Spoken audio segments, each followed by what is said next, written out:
Hi friends, welcome to ఎస్పీకే foods. ఈరోజు ఛానల్లో ఒక మంచి స్నాక్ రెసిపీని ఎలా ప్రిపేర్ చేసుకోవాలో చూద్దాం ఫ్రెండ్స్. టేస్ట్ అయితే చాలా బాగున్నాయండి. ఇక్కడ నేను బ్రెడ్తో తయారు చేస్తున్నాను, మీరు తప్పకుండా ట్రై చేయండి. ఇప్పుడు ప్రాసెస్ ఏంటో చూద్దాం. ఇక్కడ నేను 4 బ్రెడ్ స్లైసెస్ తీసుకున్నానండి.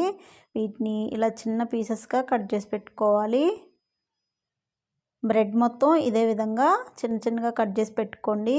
ఇప్పుడు పైనుంచి లైట్గా వాటర్ వేసుకోవాలి.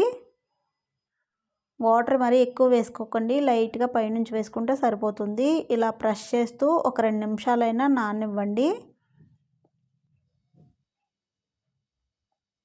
ఇప్పుడు ఒక మిక్సింగ్ బౌల్ తీసుకోండి. మిక్సింగ్ బౌల్లోనికి సన్నగా పొడుగ్గా కట్ చేసుకున్న ఆనియన్ ముక్కలు వేసుకోవాలి. చిన్నగా కట్ చేసుకున్న పచ్చిమిర్చి ముక్కలు, అలానే కొంచెం కొత్తిమీరని కూడా చిన్నగా కట్ చేసి వేసుకోండి. ఇప్పుడు ఇందులోనికి రుచికి సరిపడే సాల్ట్ యాడ్ చేసుకోవాలి. ఒక 1/2 టీ స్పూన్ వరకు పసుపు వేసుకోండి. కారం కూడా ఒక 1/2 టీ స్పూన్ వరకు యాడ్ చేసుకోవాలి. చాట్ మసాలా ఒక 1/2 టీ స్పూన్ వేసుకోవాలి.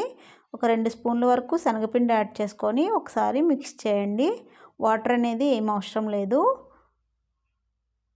ఇలా ఒకసారి మిక్స్ చేసుకున్న తర్వాత ఇప్పుడు ఇందులోనికి బ్రెడ్ ముక్కలు యాడ్ చేసేసుకోవాలి.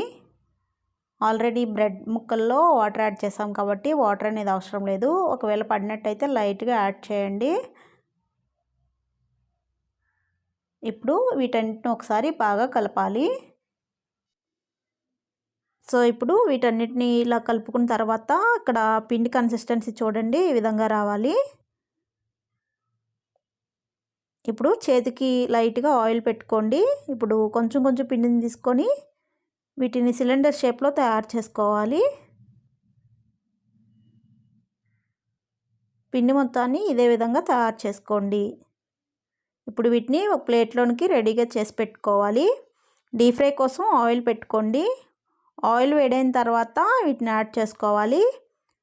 ఆయిల్ మరీ ఎక్కువ వేడిగా ఉండేటప్పుడు వేసుకోకండి, మీడియంగా ఉండేటప్పుడు వేసుకొని ఫ్రై చేసుకోవాలి.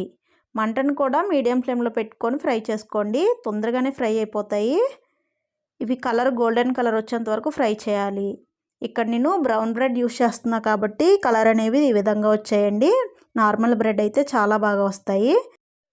ఈవినింగ్ టైంలో ఇలా ఎప్పుడైనా పిల్లలకి ఇలా సాస్తో సర్వ్ చేస్తే చాలా బాగుంటుందండి. మీరు తప్పకుండా ట్రై చేయండి. మీకు కనుక ఈ వీడియో నచ్చితే తప్పకుండా లైక్ చేయండి, షేర్ చేయండి, ఛానల్ని సబ్స్క్రైబ్ చేయండి. Thank you.